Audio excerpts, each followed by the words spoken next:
पाहताय प्रहार टीव्ही, सत्यमेव व्रतम। महाराष्ट्रात आता देशी गायींची ओळख राज्यमाता गोमाता अशी असेल।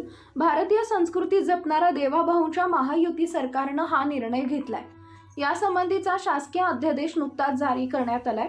महाराष्ट्रात देशी गायींच्या संख्येत वाढ करून त्यांचं संवर्धन करण्याच्या दृष्टीनं देशी गायींच्या पालन पोषणासाठी पशुपालकांना प्रेरित करण्यासाठी हा महत्त्वाचा निर्णय घेण्यात आला आहे।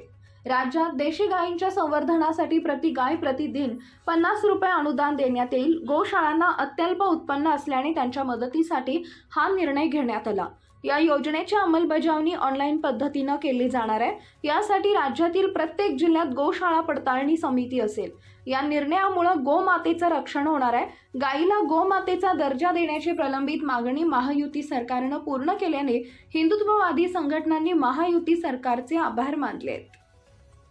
त्या देशी गायीचं संवर्धन झालं पाहिजे म्हणून हा दर्जा देण्यात आलेला आहे। आणि एवढंच नाही तर ज्या ठिकाणी पांजरपोळ आहे, ज्या ठिकाणी व्यवस्था आहे, अशा ठिकाणी देशी गायीच्या चाऱ्याकरता मदत करण्याचा निर्णय देखील राज्य सरकारने घेतलेला आहे।